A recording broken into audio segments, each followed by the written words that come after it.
وَلِيَعْلَمَ الَّذِينَ نَافَقُوا، اور تاکہ وہ جان لے کہ کون ہیں وہ جنہوں نے منافقت کی. اصل میں آپ کو یاد ہوگا کہ عبداللہ بن ابی جو تھا وہ جنگ بدر کے بعد مسلمان ہوا تھا. جنگ بدر میں تو پتہ ہی نہیں چلا تھا نا، مطلب نیا نیا مرحلہ تھا. تو جنگ احد پہلی جنگ تھی جس میں عبداللہ بن ابی اور اس کے ساتھیوں کا نفاق کھلا تھا. یہ جنگ تھی جس میں پتہ چلا تھا اچھا یہ لوگ جو بظاہر مسلمان اپنے آپ کو دکھا رہے ہیں یہ حقیقت میں ہے نہیں، یہ منافق ہیں. یعنی منافقوں کی پہچان مقصود تھی. دیکھیے امتحان کسی کے سچا اور جھوٹا ہونے کا فیصلہ کرتا ہے. ٹیسٹ. ایک شخص بڑی محبتوں کا اظہار کرتا ہے، بڑے دعوے کرتا ہے کہ میں تمہارے لیے بہت مخلص اور سچا ہوں، لیکن جب کوئی مصیبت آتی ہے تو اس وقت وہ بھاگ جاتا ہے، منہ موڑ لیتا ہے. تو کھل جاتا ہے کہ اس کی سچائی کتنی تھی. وقیل لہم، اور ان سے کہا گیا تعالوا، آؤ. کن سے کہا گیا؟ منافقین سے. منافقین سے کہا گیا بھائی ادھر آؤ. تعالوا، تعالوا کا پیچھے پڑ چکے ہیں. کیا معنی ہے؟ بلند مقصد کی طرف بلانا، کسی اعلیٰ چیز کی طرف بلانا. آؤ قاتلوا فی سبیل اللہ، اللہ کے رستے میں جنگ کرو. اب ادفعوا، اگر جنگ نہیں کرتے تو دفاع ہی کرو. جنگ کرنے والے کون تھے ان میں سے؟ جو حضور صلی اللہ علیہ وسلم کے ساتھ تھے. اور دفاع کرنے والے کون تھے؟ عبداللہ بن جبیر اور ان کے ساتھی کس پہ تھے؟ دفاع پہ تھے. آؤ یا تو پھر یہاں آ کے بیچ میں نیچے جنگ کرو یا پھر تم دفاع کرو. قالو، ان کا جواب کیا تھا، بہانہ کیا تھا؟ لو نعلم قتالا، اگر ہم جانتے کہ جنگ کیسے کی جاتی ہے، لاتبعناکم، تو ہم تمہارے پیچھے آ جاتے. یہ بڑا ہی بیسک بہانہ ہوتا ہے لوگوں کا، ہمیں آتا ہی نہیں. دل تو بہت چاہتا ہے ہم آپ کی مدد کریں، خدمت کریں، مگر ہم اتنے نکمے لوگ ہیں کہ ہمیں کام ہی نہیں آتا. ہم کیا کریں گے؟ سب سے آسان بہانہ نا، مجھے کام آتا نہیں، I'm so sorry، مجھے پتہ نہیں یہ کرنا کیسے ہے، اس لیے میں نہیں کر سکتا. اب کوئی آپ کو کیا کہے؟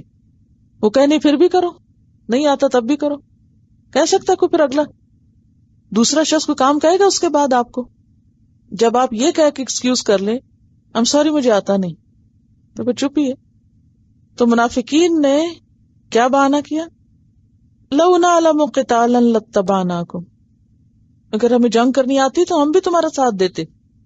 اچھا، ایک اور انداز سے بھی انہوں نے یہ کہا. جب ان کا مشورہ نہیں مانا گیا نا، تو انہوں نے کہا کہ جنگ تو تم لوگوں کو کرنی آتی جو بھاگ کے باہر چلے گئے ہو، ہمیں تو نہیں آتی. اگر ہمیں آتی ہوتی اور تم سمجھتے کہ ہمیں جنگ کرنی آتی تو پھر تم لوگ شہر سے نہ نکلتے. تو یہ طنزیہ انداز بھی تھا. پھر آپ دیکھیں ایک اور طرح سے یہ بات کہی کہ ہمارا خیال تھا جنگ وانگ کوئی نہیں ہونی، یہ بس ایسے ہی ہنگامہ ہے. اگر ہمیں پتا ہوتا کہ واقعی جنگ ہونی ہے تو ہم بھی آتے لڑنے. یعنی نہ کرنے کے 100 بہانے ہوتے ہیں. کسی بھی کام کو نہ کرنے کے کئی ایک بہانے ہوتے ہیں. ایک تو یہ کہ ہمیں تو فنون ہر بات ہی نہیں، یا یہ کہ ہمارا خیال تھا جنگ کو نہیں ہونی، یا یہ کہ ہمیں کہاں آتا ہے جناب، کچھ آتا تو سب کچھ آپ کو جو باہر چلے گئے. اگر ہمیں آپ کسی قابل سمجھتے تو ہماری مانتے صحیح. ہم للکفر یومئذ اقرب منہم للایمان، وہ کفر سے اس دن زیادہ قریب تھے ایمان کی نسبت. اپنے منافقانہ طرز عمل کی وجہ سے وہ کفر کے زیادہ قریب تھے. یعنی عین وقت پہ لشکر چھوڑنا کس کے لیے زیادہ فائدہ مند تھا؟ ایمان والوں کے لیے یا کافروں کے لیے؟ کافروں کے لیے. اصل میں اشارہ ہے یہاں ان 300 لوگوں کی طرف جو عین وقت پہ راستے میں چھوڑ کے چلے گئے تھے. عبداللہ بن ابی اور اس کے ساتھی منافقین جو تھے، تو انہوں نے عین وقت میں مسلمانوں کا ساتھ چھوڑ کے کس کو قوت پہنچائی؟ کفار کو. دیکھیں اگر مسلمانوں کے اتنا ہم اتنے ہیں تو اور بات تھی، لیکن جاتے جاتے راستے میں کچھ لوگ ڈراپ ہو جائیں تو عموماً کیا ہوتا ہے؟ عام روزمرہ زندگی میں بھی دیکھیے، جب کچھ لوگ اکٹھے مل کے کوئی پروگرام بناتے ہیں پھر آدھے لوگ اس میں سے ڈراپ ہو جاتے ہیں، پھر کیا ہوتا ہے؟ باقی بھی ختم ہو کے رہ جاتے ہیں، پروگرام نہیں ہوتا. کیوں؟ وہ سوچتے ہیں اب کیا کرنا، مزہ ہی نہیں آئے گا. عام روزمرہ زندگی میں بھی. اور یہاں تو جنگ کی بات تھی. جب تیسرا حصہ لوگ نکل گئے تو کیا ہوا؟ اب اتنی سخت پریشانی ہوئی تو انہوں نے زیادہ ساتھ دیا کس کا بنسبت مسلمانوں کے؟ کفار کا. تو کفار کو تقویت پہنچائی. یقولون بافواہہم ما لیس فی قلوبہم، وہ اپنی زبانوں سے وہ باتیں کر رہے تھے جو ان کے دلوں میں نہیں تھی. یہ کون سی باتیں؟ یہ بہانے بنانا. ٹھیک ہے نا. مثلاً اگر انہوں نے کہا ہمیں تو جنگ آتی نہیں، واقعی انہیں نہیں آتی تھی تو سارے جنگجو تھے. کیسے کہتے تھے کہ انہیں جنگ نہیں آتی؟